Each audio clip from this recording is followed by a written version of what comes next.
Shut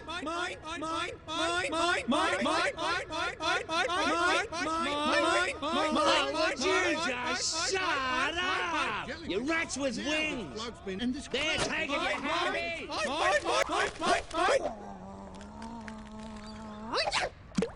Mine? The season starts in just 2 days and we've got a team update post-AAMI Community Series.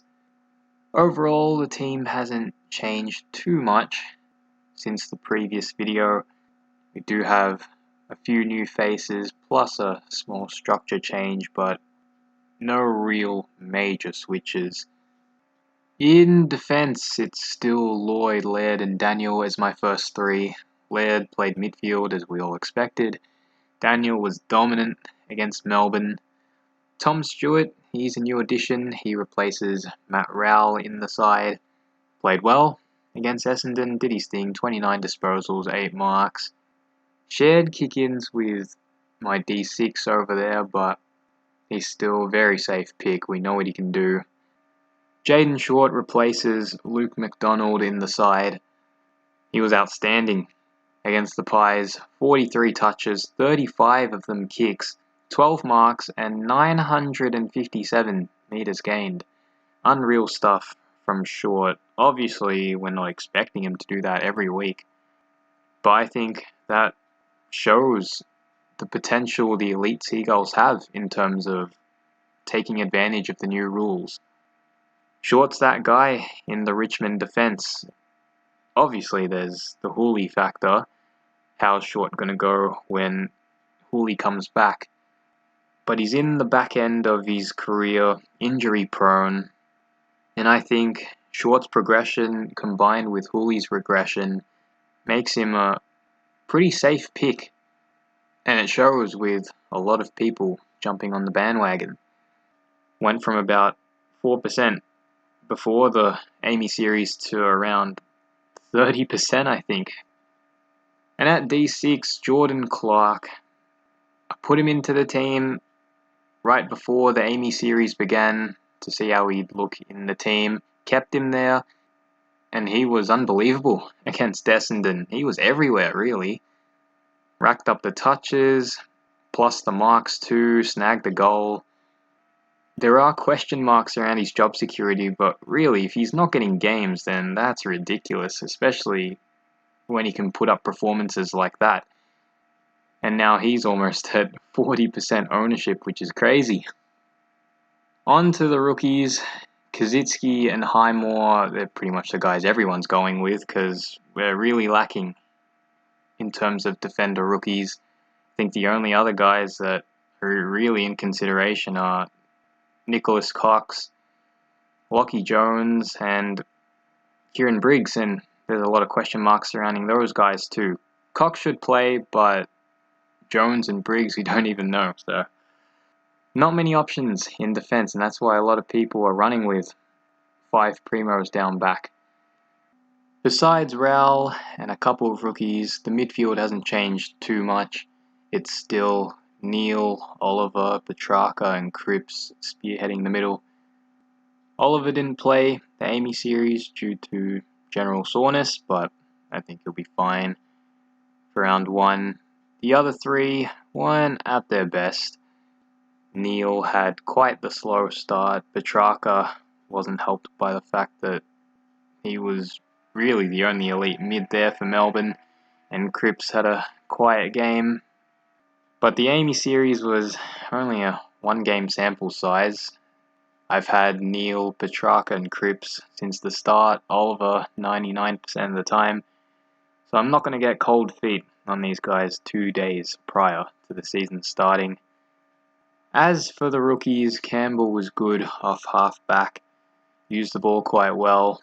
Powell didn't play inside mid, but still racked up the touches before sitting out the 4th quarter. Downey, he got a fair bit of the ball. Nothing special really, but hopefully he'll be named for round 1. Golden was lively, 14 touches and a goal. And on the bench we have James Jordan.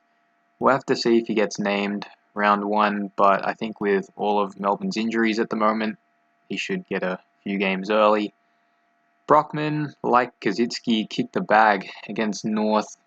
Not expecting either of them to do that every week, but I think Brockman will be a solid slow burn on the bench. And Scott was a late signing for the Dogs, and he played well against Melbourne, so hopefully he gets named for round 1. The Rucks, Gawn and Grundy, set and forget, nothing more to say. And Flynn at R3, he will officially be making his debut, along with Tanner Brunn. The Giants announced that earlier, so that's good to hear. And in the forward line, Dangerfield stays at F1.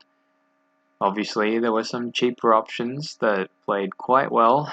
Dunkley was outstanding, Dusty did his thing, but I'm good with paying up for Danger.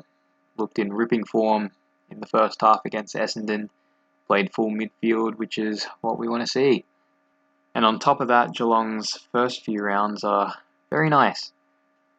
Zeeble at F2, that hasn't changed. Couldn't catch most of the game, but there was some talk about him needing to work on his defending skills. If he can clean that up, he's doing most of the other things right. Taking the kickouts, racking up the touches off half-back, so there are positives there. Impey, it's not ideal for sample size that he didn't play the second half, but I think he's best 22. He's playing the role that we want him to play, so if he gets named, then I'll back him in. Chad Warner was good, 19 touches and a goal. Harry Jones, scoring-wise, wasn't great, but he's a tall, so wouldn't be expecting too much from him. Rookies are scarce, so if he gets named, I'll probably pick him. Bergman played well. Hopefully he can get a round 1 debut and lock up a spot in that Port side. Rowe was good, had a few scoring shots. Couldn't get a goal, but it's good that he had those chances. There was a bit of talk about Tracy getting named for round 1, but that's not happening now that he's been suspended, so he'll stay in the team and be the loop in the side. And that's it. That's the team.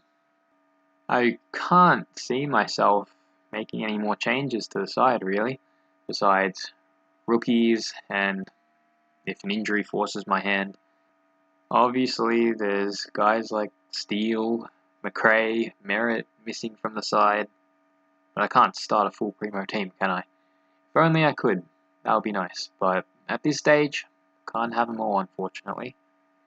I might make another video talking about structure and might pop in a league code as well, if any of you guys want to join another league. But that's going to do it. Let me know what you guys think of the team and who you guys have in your teams. But that's it for this video. See you guys in the next one.